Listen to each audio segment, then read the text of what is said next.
Entidades de Ribeirão Preto questionam um projeto da Prefeitura que autoriza a venda de terrenos institucionais. A medida pode ser uma alternativa para investimentos em alguns setores e até mesmo para cobrir parte do rombo do Instituto de Previdência dos Municipários. Já está na Câmara de Ribeirão Preto o projeto de emenda à lei orgânica que autoriza a Prefeitura a vender áreas institucionais, aqueles terrenos que geralmente são doados ao município. Como são mais de 5.000 espaços sem utilidade hoje, o objetivo é levantar dinheiro em caixa. São áreas que são originalmente destinadas a fazer escola, fazer unidade de saúde, da assistência social, fazer unidades da área de esportes, da cultura, fazer praça, fazer parque.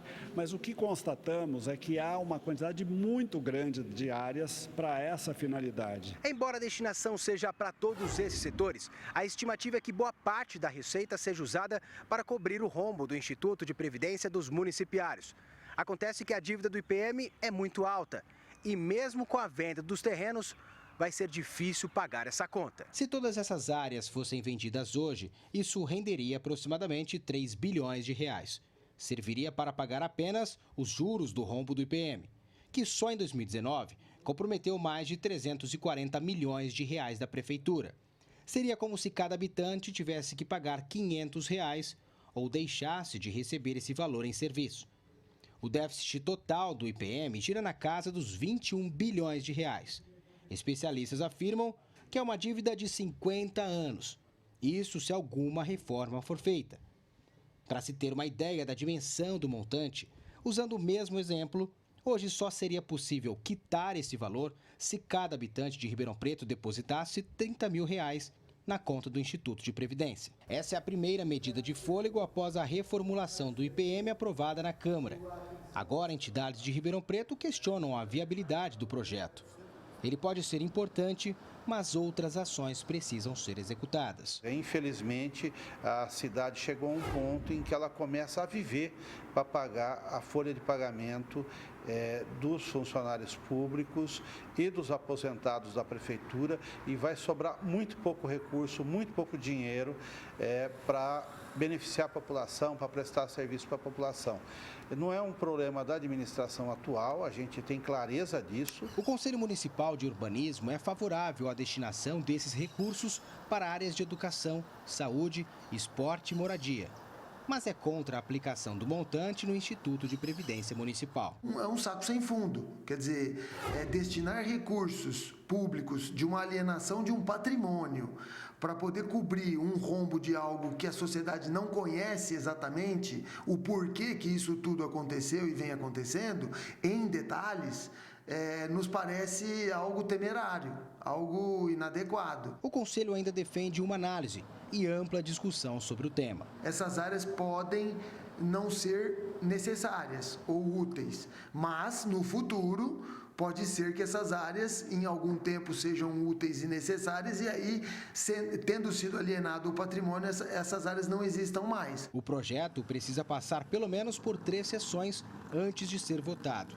A Prefeitura espera a aprovação do texto sem muitas alterações. Tem muita área sobrando, o que dificulta, inclusive, a Prefeitura manter essas áreas. Então, ficam áreas como que abandonadas e que muitas vezes ficam com mato alto, as pessoas jogam lixo e, ao contrário, o que pretendemos é, de um lado, reservar áreas que necessárias são para escolas, para a unidade da saúde, essas, não abrir mão e preservar áreas para praças, mas as áreas que não têm essa finalidade, poder dar outra destinação. Rafael Aguiar para o Jornal da Clube.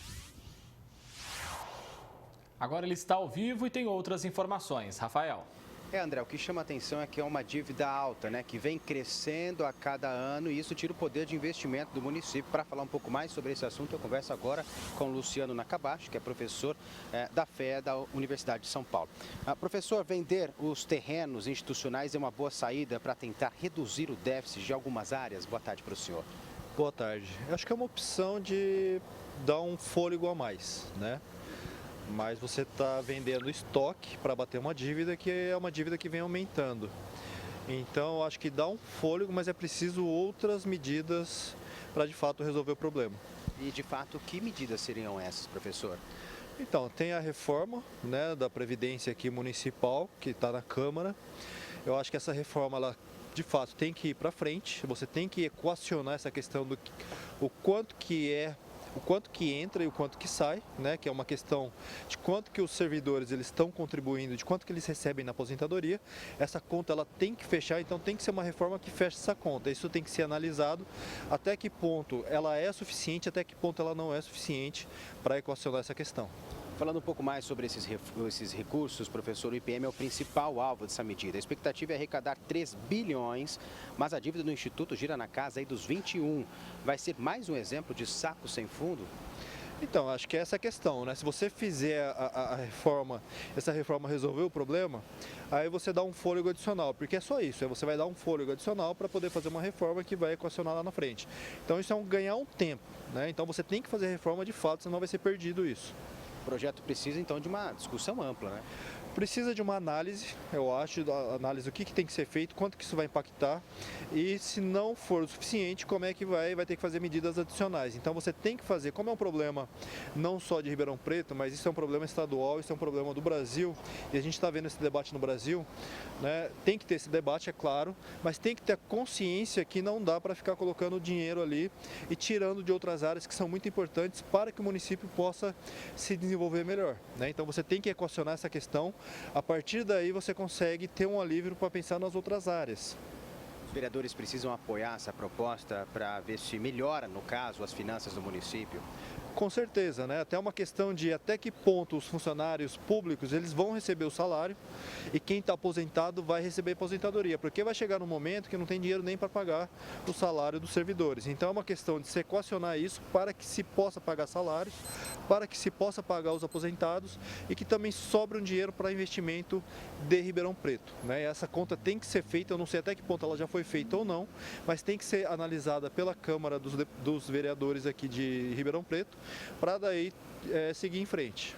Professor Luciano, muito obrigado pelas suas informações aqui no Jornal da Clube. Daqui a pouco eu volto para falar também que a Câmara de Porto Ferreira analisa projeto que autoriza prefeito e vice usufruírem de férias remuneradas. Falou, André. Até já, Rafa.